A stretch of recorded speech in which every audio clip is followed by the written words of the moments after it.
Hey guys, it's Magnus here. This video that I'm making for you today, I think is going to be very valuable for a lot of you, as it's something that I at least see e-commerce owners struggle with quite a lot, and is something that if you do this perfectly, or at least close to perfectly, it's something that can really help you utilize the potential of your e-commerce store. And what I'm talking about here is funnel creation for e-commerce stores. And as you can see, I've written holistic funnel creation, and that's because what I at least do here, and what I'm about to tell you about today, is funnel creation, looking at an e-commerce store not just for its advertising or for its website, but looking at it from all of its angles, so kind of a 360-degree funnel. And the way to create this is what I've tried to illustrate with this model, where we're looking at the marketing channels that's being used in the different stages and the focus points. And focus points can be a bit vague, but I'll get a lot more into it, I promise. But it's gonna be both like more concrete focus points, and it's going to be more abstract, as in like psychological focus points, and how you want to kind of target people to trigger their brains into doing kind of what you want them to do, or thinking the way that you want them to think. And this is something that we have a lot of experience with. It's something that we implement for our clients with a lot of success. So I wanted to show you how you can do this for yourself as well. So let's just dive into it. We're purely going to be talking about this model, so it might be a bit long, but I really urge you and encourage you to stay until the end, because what we're going to talk about here in the brand awareness stage is something that not a lot of people think to do, but it's something that's like the core essence of e-commerce growth. Perfect. But let's just get into it. The first, as you can see here, we've created these different stages.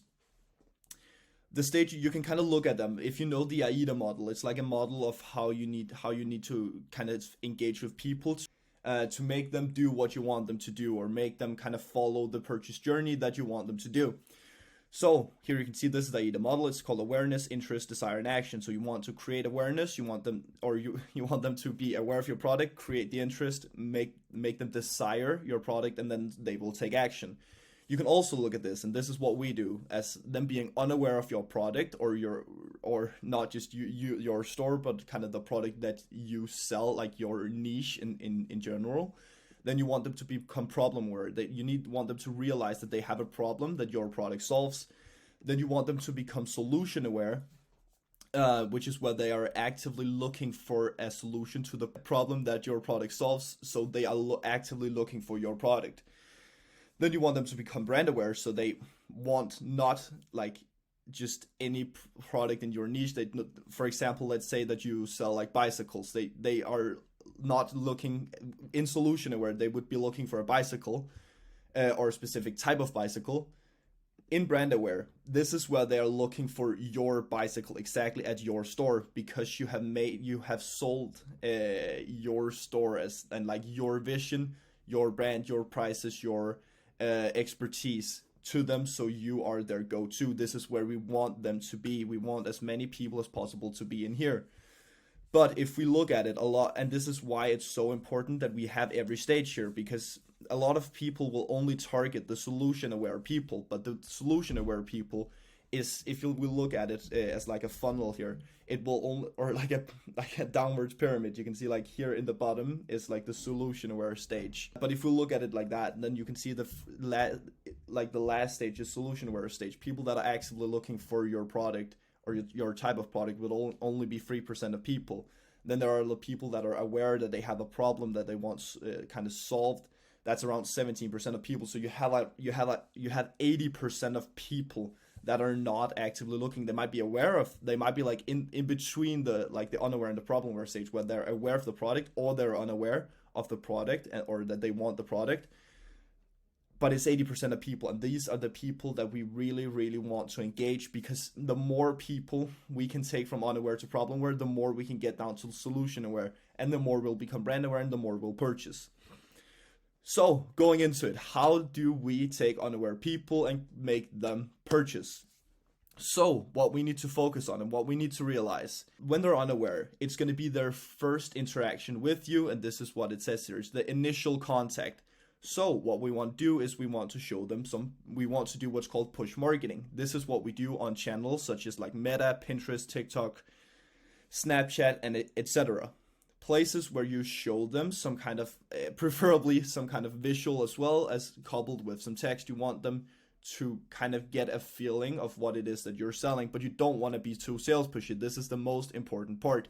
And this is what you can see here. Creating a problem or making them realize that they have a problem. This is what we do here. We don't want to sell. We can have the option to purchase. This is what we always want. We very rarely, unless you're like a really huge brand, we don't really work with like awareness campaigns and stuff like this in Meta or Pinterest or TikTok. We want to work with conversion campaigns because you get the warmest, most relevant leads. But again, with our content and with our copywriting, we don't want to be sales pushy here. We just want to be informative. We want to kind of, as you can see here, target their emotions and show them the benefits of the product or of your store. And this is because we're not necessarily looking for them to make the purchase. We're looking at them making the decision unconsciously that they want the product. That's why we're talking to their emotions. This is called targeting the limbic brain, which is the part of the brain that's emotional, but also the part of the brain that makes the decisions. So we want to target this. This can, for example, be having like a short video, maybe 30 seconds. It can be a little longer than your usual like short form content. So maybe like 30 seconds, maybe 45, where you just showcase the product, show some of the benefits of it, talk about like your vision, your brand, what you kind of do that sets you apart. This is what we want to do here. Then what is being done is, of course, as I said, the push marketing, where it's in our what we call like the top funnel here. It can also be like word of mouth, and how we want to engage with this is that we want to do a lot of variable testing to figure out how we can best engage people here. Because you can't just throw something out there. You want to be absolutely sure that what you're doing is the best possible thing. Also, if you are looking to scale, then you need to be in control of every single variable. But that's a talk for another day. Then when we've done this, we've had like the initial contact, then we go down to the problem where stage, which is like a bit, it's kind of a bit fluctuating where like the problem where stage is, because of course there's like the overlap between the stages here. But in general, generally speaking, the problem or stage is where people have seen your ads initially and you start to show them a bit more about yourself. This is where we deepen the funnel a bit. So we don't just have like one ad or maybe a couple of ads, but like one type of ad that we're only showing. We have like a funnel structure set up, and this is where we'll start to not only talk about benefits and emotions, but we start to bring in some features as well. We deepen the understanding of the brand and the product a bit. We're still in the top funnel, but this is where we start to put in our pull advertising as well. It's in the problem where stage we engage with them kind of the same. We just deepen the understanding of the brand a bit, as you can see where we bring in the features. And then this is also where we bring in the pull marketing, which is primarily Google ads, can be Bing ads as well, but will primarily be focused around Google ads. The reason this is pull marketing is because we pull people that already have the attention and we pull it towards ourselves. This can, for example, be if they've seen your initial ads and you're selling again bicycles and they start to go searching for bicycles. Then you let's say you're from Oslo, Norway, then they search for like a bicycle in Oslo. Then you want to show up on that. You want to show up on that keyword. It can also be if you sell like a specific kind of jewelry, or if you sell like shoes is like a good example. If you sell like Nike Air Forces or something like this, then it can be that they've seen your ads on Nike Air Force and they then go to search for it. It can also be people that haven't seen your ads that are just interested in the product, but we want to show up here so that we can catch the people that are already engaging or that are already like being aware of that they have a problem. We've made them problem aware. Now they're looking at like where do they need to purchase it from. So this is again where we bring Google ads, and we have our Meta, Pinterest, and TikTok, like this kind of like push marketing ads. We still have them running, and this is still a very important part because people normally don't just see like one ad or two ads. They need to get a bit of a deeper understanding. This is still what we can do with our push marketing. So when we've made them solution aware, which is hopefully what we do here in the problem aware stage, then what we do is that we start to focus. We pull a lot away from like the push marketing, because we should have made them so interested and giving them such a good understanding of the product and your brand, your vision, that now they should be very, very close to making the purchase. So what we want to do is we're still doing our pull marketing with Google Ads, but now we start to pull out our different levers. We want to now we're not like explaining the product as much with like the benefits, the emotions, and the features. We're going a lot more into like the features and the logic, because people here have made the decision that they want the product. We just need them to choose you, one, and two, to logify it. And how you logify it is you speak to their neocortex. This is like where people make like logify their decisions. And this is just talking about features. We very nitty gritty, can also just be like offer social proof. We want to offer these types of things. It says that over here, but it's also like in the solution aware stage is also where we start to bringing in a bit more social proof. You can have social proof in these as stages as well. That's always something that's very good to have, but it shouldn't be your primary focus here.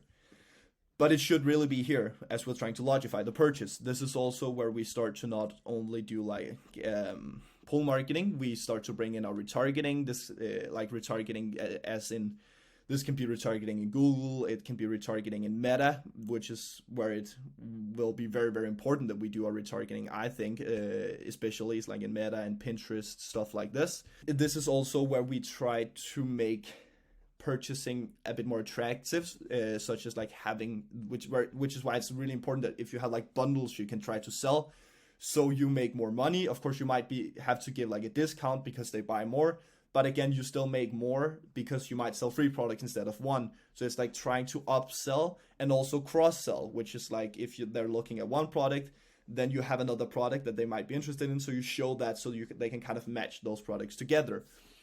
And then it's also stuff like email flows, which is important that you have like a newsletter that they can sign up for, or if they purchase before and they come back, they're still in like the solution aware stage, they're looking at, so they're just browsing because they know you. Then it's important that you're showing up with like campaign mails and like all these types of different email flows. This is really, really important, and this is like the stage where, if again, this is kind of a fluid stage, this whole funnel, but this is just to kind of set it apart a bit and kind of make it a bit more concrete. But this will be, if we try to make it more concrete, this will be where the like email flows play in with everything. Then we have the brand aware stage, which is where they move to after being solution aware. This is where we're looking for them to take action after we've already created the desire to purchase.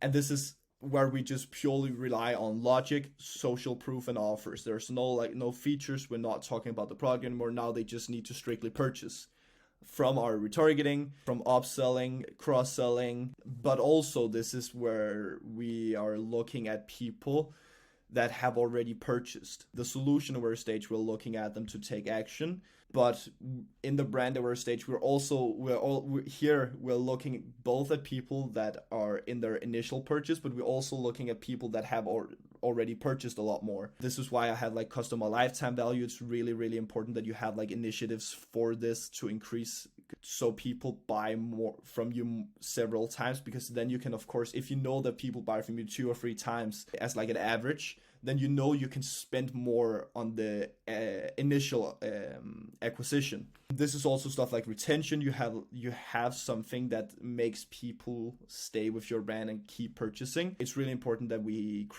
create like communities, and we have like a clear vision, something a bit more that people can buy into. This you can kind of start to create by making like exclusive Facebook groups, having it can be you have some kind of a club where you gain points from every time you purchase that you can kind of use the next time you purchase, stuff like this. And can also be referral programs, so you build up a following in that way, where people kind of refer their friends and family to your store. This is something that's also really, really important to do. And this is what I was saying in the beginning of the video. I think this is one of the absolutely most important parts of an e-commerce store, and what a lot of people forget about is keeping and retaining your current customers instead of just going out and acquiring new ones, because new ones is really expensive to acquire.